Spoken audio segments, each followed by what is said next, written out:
Resto Geek.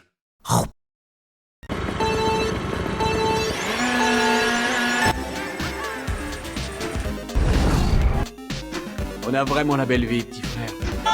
Finish! I am Melania. Je ne suis pas une personne. Hasta luego. Et maintenant, votre émission jeux vidéo, Burger Games.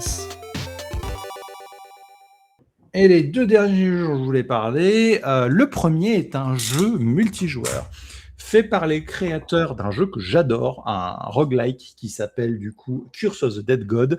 Les créateurs ont fait une suite qui s'appelle Raven's Watch. Alors forcément, si vous avez maté ne serait-ce qu'un JDR avec nous, vous saurez que les thématiques me touchent puisqu'on joue des personnages de contes de fées qui se retrouvent tous ensemble à devoir lutter contre un étrange mal, rassemblés par le marchand de sable. Des personnages comme du coup la Reine des Neiges, Beowulf des contes du coup de Beowulf, ou la Peris and Princesses demain dit Tipo, ou par exemple le petit chaperon rouge se retrouve à devoir s'unir en formant la Raven Watch et affronte du coup une étrange corruption. Vous vous retrouvez à errer dans des lieux qui sont clairement inspirés de certains lieux de contes de fées, comme par exemple un grand champ avec les trois petits cochons, qui sont pas très petits au final, un espèce de marais qui fait penser à peu près tous les marais de sorcières, et le dernier qui est Avalon, la cité du putain de roi Arthur, l'espèce de paradis du roi Arthur, ce qui est vachement cool. Et du coup, vous allez rencontrer des personnages comme Jack et l'haricot magique, comme Simbad, etc. Débloquer des personnages en faisant des runs, donc c'est un espèce de roguelike coopératif où le principe c'est que vous allez jouer entre 1 et 4 joueurs. Alors 1 ça se joue, hein, c'est assez dur mais ça se joue. À 4 franchement c'est plus sympa, par contre surtout qu'il y a des persos genre Mélusine qui est la petite sirène qui sont clairement faits pour être joués en multijoueur vu qu'elle c'est un espèce de pur support. Ou Roméo et Juliette qui ne se joue qu'à 2 puisque un joue au Roméo et l'autre joue Juliette et ils ont des pouvoirs en coop. Et vous allez aller du coup sur des grandes maps, et ces grandes maps vous avez des quêtes, des monstres, des événements, et il va falloir essayer d'en faire un maximum pour renforcer votre personnage, accumuler de la thune et vous rendre assez fort avant d'affronter la corruption.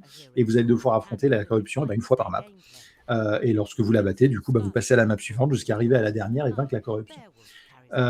C'est pas un jeu qui est trop là pour son histoire. Alors il y a un peu d'histoire qui est racontée à travers un livre lorsque vous terminez des runs par personnage, qui raconte un peu comment ils se sont retrouvés dans la Raven Watch et comment ils ont découvert leur pouvoir, notamment par exemple le chaperon rouge, parce que ce qui est rigolo c'est que les contes sont un peu tordus. En gros le chaperon rouge découvre la nuit que c'est elle le putain de grand méchant loup, puisque c'est un loup-garou au final, et donc ce qui est cool c'est comme le jeu a une mécanique de jour et de nuit, de jour c'est le chaperon rouge et de nuit c'est le loup-garou.